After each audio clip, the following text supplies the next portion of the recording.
Assalamualaikum warahmatullahi wabarakatuh.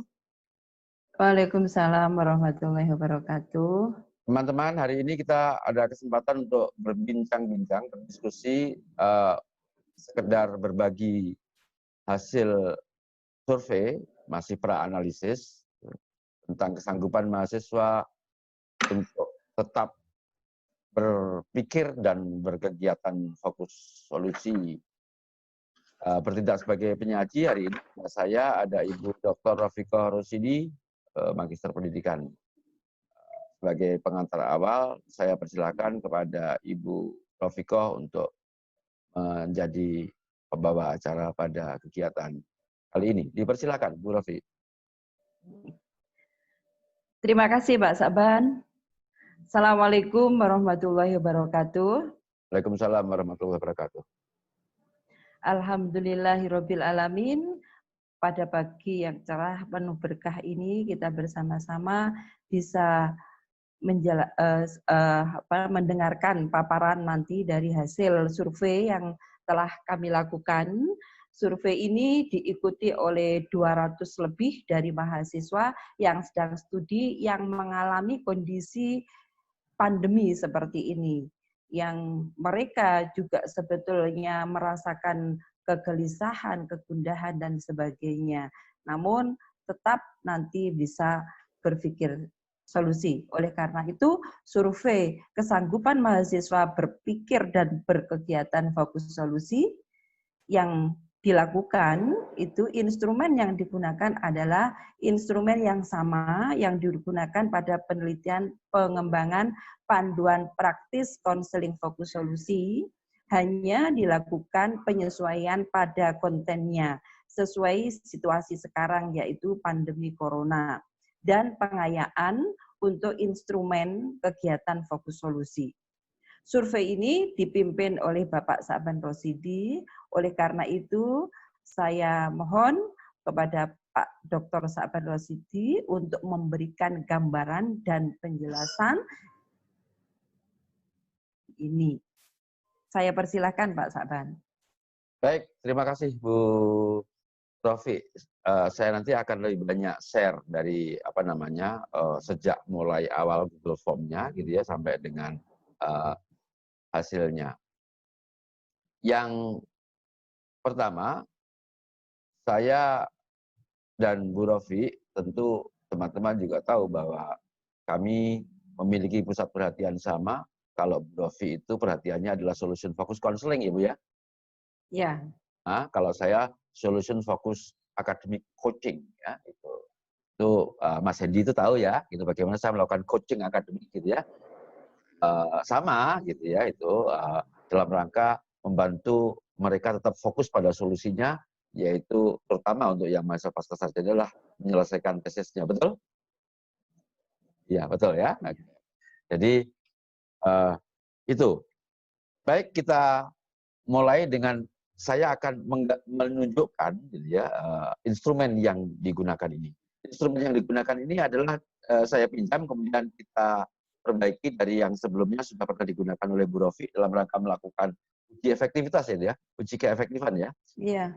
Uji keefektifan hasil pengembangan. Ya.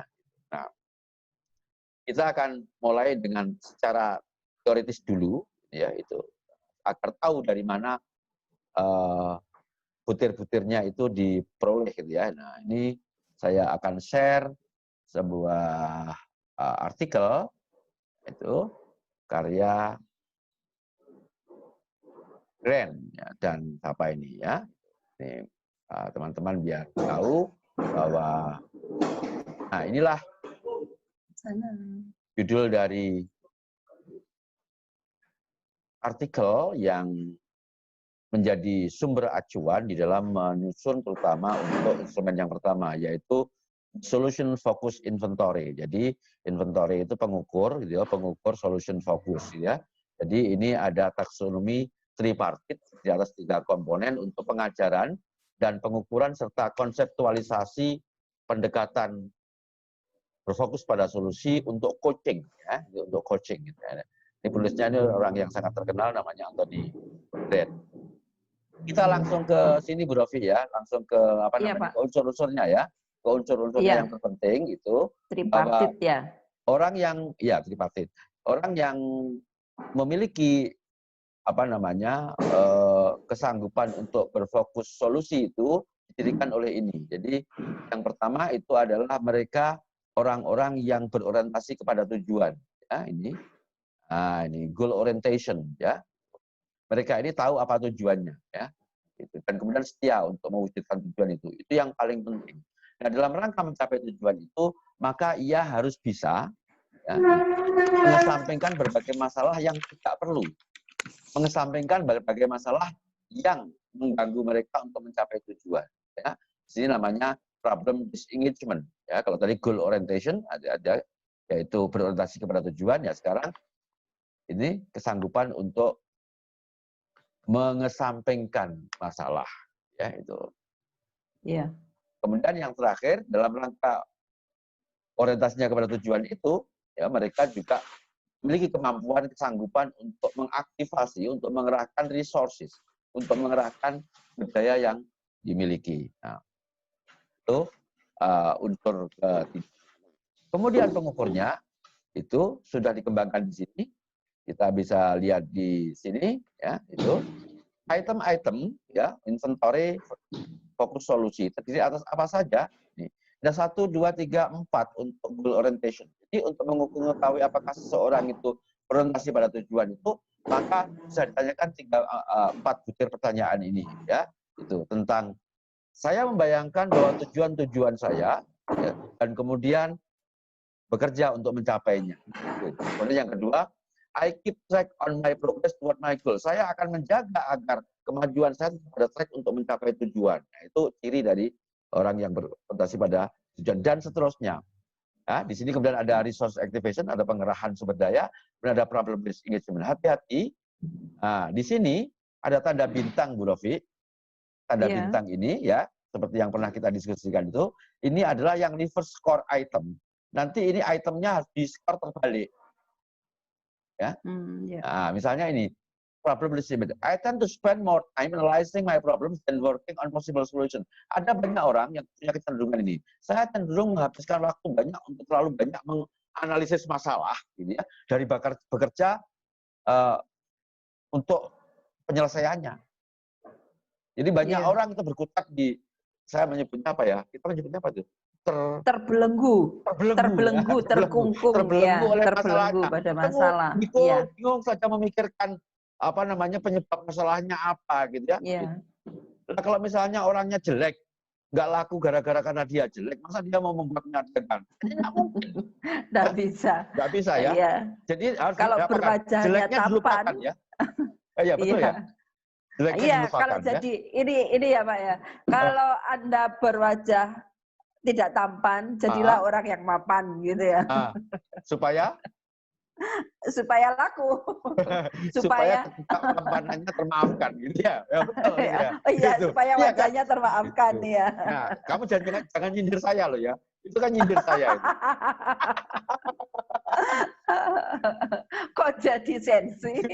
Iya, itu kan saya harus jujur gitu ya, bahwa tahu diri saya bahwa saya tidak tampan, oleh karena itu saya berusaha mapan. Harus jadi pria yang mapan. Iya, supaya Bu Rofi jatuh cinta sama saya, ya kan? Itu bukan karena ketampanan, tetapi karena kemapanan, kan begitu kan? Ya, jadi itu namanya solusi, berfokus pada solusi, tidak terbelenggu oleh masalah ketidaktampanan tadi itu. Percuma aja saya yang berkutat di situ, mau operasi plastik juga nggak kuat uangnya ya. Ini terbalik. Kemudian yang kedua adalah I tend to get stuck in thinking about problem ya. Saya terjebak ya, senantiasa memikirkan masalah. Ini pengeluh, lebay ya. Ini ada orang yang lebay.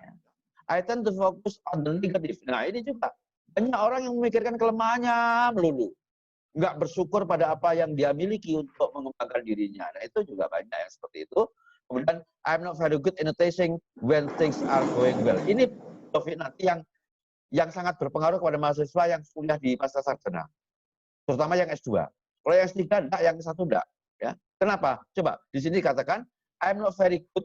Saya tidak terlalu baik at noticing ya, dalam melakukan hal-hal, mencatat ya, hal-hal when things are going well, ketika segala sesuatunya baik.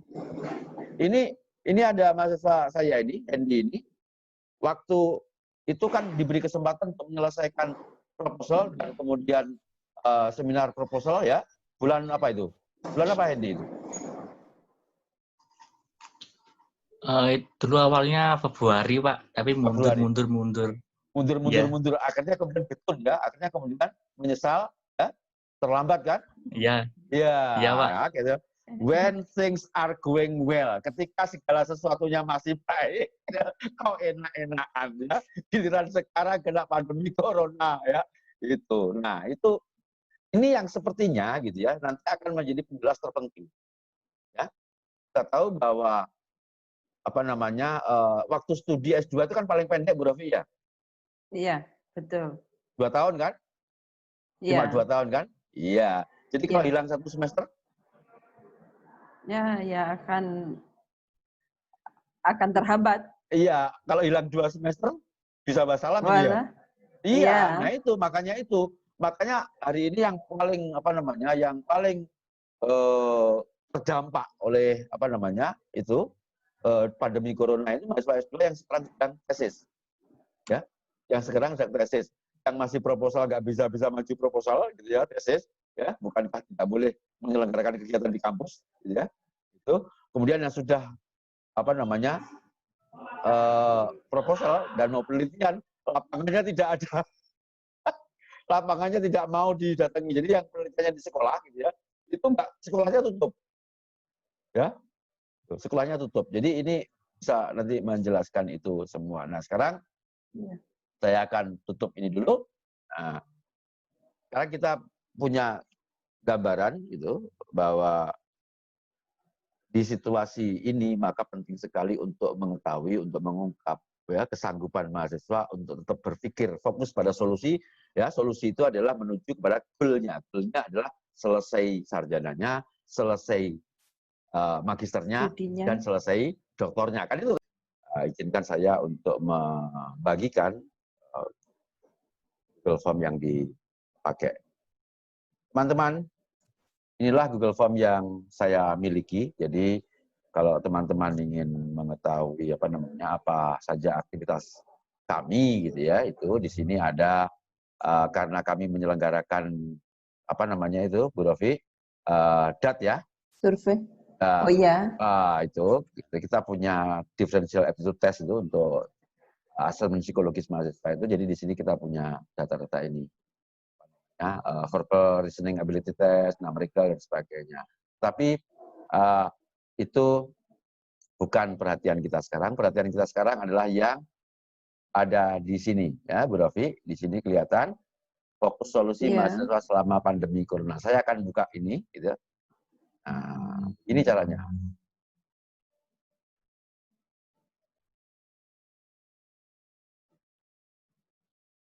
Inilah gambaran dari apa namanya angket daring yang kita gunakan kalau dipakai gambaran cara ini seperti ini. Nah, fokus solusi mahasiswa semasa pandemi corona. Jadi ini adalah pemetaan kesanggupan berpikir dan petindak fokus solusi mahasiswa sarjana S1, spesialis atau magister, ya, S2, dan dokter S3 selama pandemi corona 2020. Ini diselenggarakan oleh Sekolah Indonesia Benalar atau Indonesia Listening School, ya, itu merupakan survei tahunan. Nah, di sini disebutkan setiap yang mengisi itu pasti akan membaca ini, bahwa angket daring ini bertujuan mengukur dan kemudian memetakan, ya, mengukur dan kemudian memetakan kesanggupan mahasiswa untuk berpikir fokus solusi dan bertindak fokus solusi selama masa pandemi corona, ya, sampai sekarang masih, ya. Sub inventory berpikir fokus solusi diadaptasi dari solution focus inventory, ya, karya Grant, ya. Sedangkan sub inventory berkegiatan fokus solusi dikembangkan berdasarkan daily solution focus activity log karya Sabella dan Sklar. Nah, itu tahun 2011, sama-sama 2011. Nah, kepada para pengisi diminta untuk terlebih dulu membaca pengantar untuk masing-masing bagian. Jawaban diberikan dengan membubuhkan tanda sesuai pilihan jawaban. Nah, ini apa namanya nah, beginilah isi secara umumnya data diri, ada nama lengkap, tempat tanggal lahir, jenis kelamin, Nah, ini sekarang sedang menempuh pendidikan apa? Itu ada di sini, ya, itu. Nah, kemudian penyelenggara perguruan tingginya, itu kalau pemerintah berarti negeri, PTN, kalau masyarakat berarti swasta, gitu. Nah, PTS, gitu. Nah, atau yang lain-lain. Kemudian juga dilihat tempat tinggal selama studi, apakah di rumah sendiri, rumah orang tua, asrama sekolah. Kenapa ada rumah sendiri? Karena ini survei ini juga mencakup mahasiswa S3 yang kebanyakan adalah dosen, ya. Gitu. Kemudian asrama sekolah, asrama atau mahat universitas, rumah sewa, kos, dan lain-lain. Ya. Kemudian karena ini mencakup usia produktif sampai dengan usia yang super produktif, gitu ya, maka ada pekerjaan dan usaha. Jadi ada yang belum bekerja, bekerja tetap, bekerja tidak tetap, dan sebagainya. Komponennya isinya adalah berpikir fokus solusi, terdiri atas beberapa pertanyaan, ya itu. Terus kemudian berkegiatan fokus solusi, juga ada sejumlah pertanyaan, di mana mahasiswa tinggal mengeklik saja gitu di bagian mana jawabannya.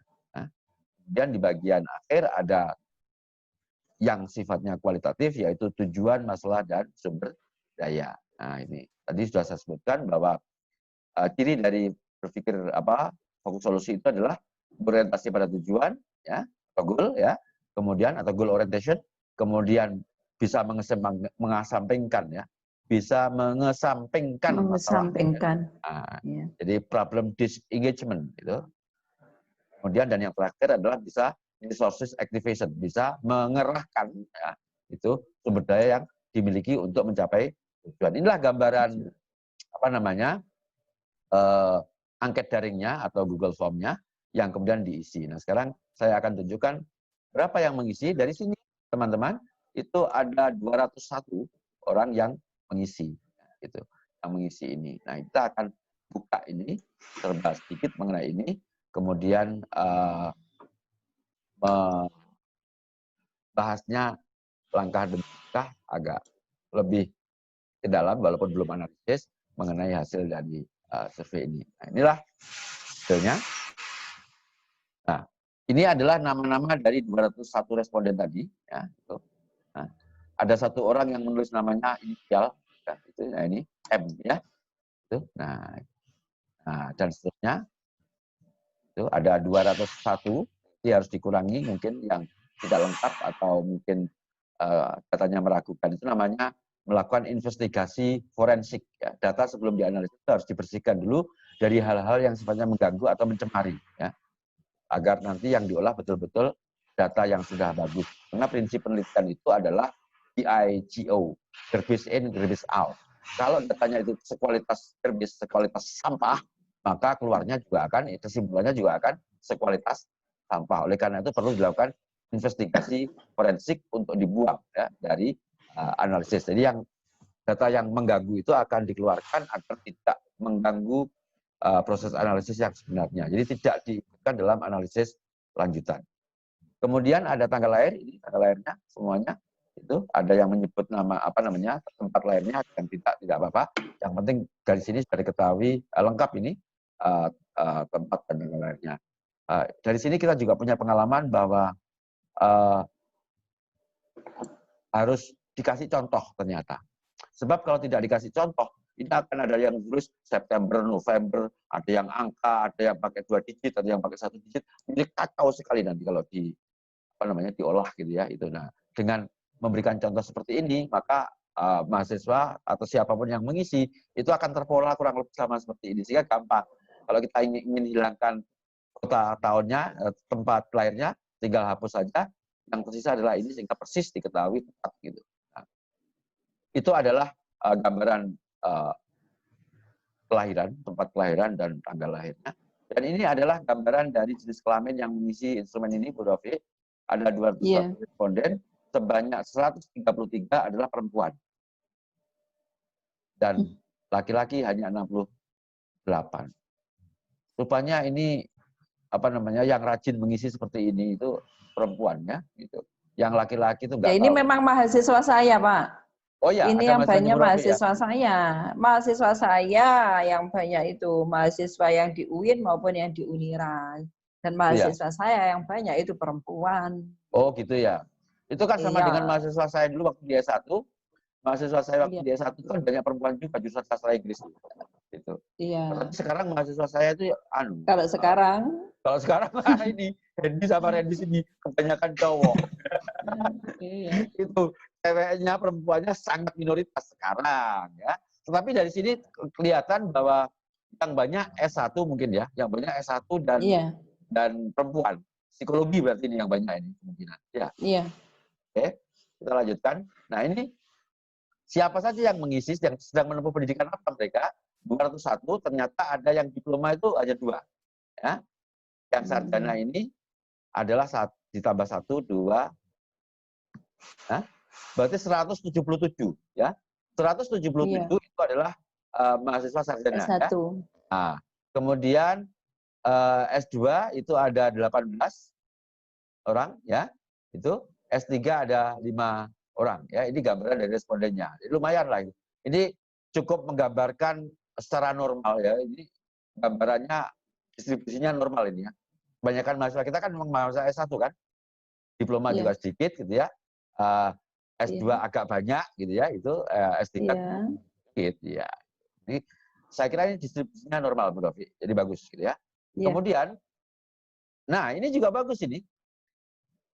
Dari jenis pendidikannya, PTN sama PTS-nya itu ternyata dari 201 itu adalah 100 itu dari PTN, ya, sedangkan 101 dari swasta. Nah, ini bagus ini. Artinya sebarannya cukup merata, cukup bagus ya, cukup imbang gitu ya. Nah, kalau tempat tinggal itu ternyata selama pandemi corona ini mereka ada di banyak yang di rumah orang tuanya, 72. Dari 200 itu 72 tinggal di rumah orang tua. Nah, ternyata benar kan ada yang punya rumah sendiri kan? Ini 17 tuh. Itu ada punya rumah sendiri gitu ya. Mungkin mahasiswa S2 atau mahasiswa S3 ya, ini ya gitu. Yang lainnya ada yang di pesantren, ada yang di indekos, ada yang asrama, bahkan ada yang di masjid, Bro Fi. Ya. Ada mahasiswa yang tinggalnya di masjid. Ini merepot ini mungkin. Takmir masjid ini mungkin. Takmir masjid ini merepot ini. Ya, santri juga. Marbot ya. Gitu. Nah, inilah gambarannya. Nanti kita bisa rinci lebih lanjut. Ini menarik juga itu untuk diuraikan secara lebih lanjut gitu ya, gitu. Dikelompokkan gitu ya, gitu. Kemudian dari usahanya, nah benar kan? Ternyata hanya 68% itu yang belum bekerja, ya kan? Ternyata banyak yang bekerja juga gitu ya, gitu. Ini tambah dengan 1% masih di pondok gitu ya, berarti dia pelajar gitu ya. Itu kalau 2 orang ini masuknya mestinya ke sini ya. Itu. Nah, yang bekerja tetap itu sudah 25 orang, Bu Rofi. Banyak ya? Iya. Ini berarti yang S2 S3 itu sudah bekerja tetap ini berarti ya. Itu. Kemudian yang bekerja tidak tetap yang sambilan itu mudah-mudahan bekerja yang bagus gitu ya, bukan jadi purel atau apa ya. Ya, sekarang yang banyak itu online, Pak. Oh, online. Yang banyak itu online, ya jualan online itu. Tapi ada juga yang ternak lele ayam. Oh iya. Ya, ada juga. Sudah ada yang mengajar, mungkin ini S2 ini berarti ya. Ini sudah mengajar. Ya. Nah, karena kalau mengajar kan kalau belum S1 kan tidak boleh, Bu Rofi ya. Iya. Itu. Nah,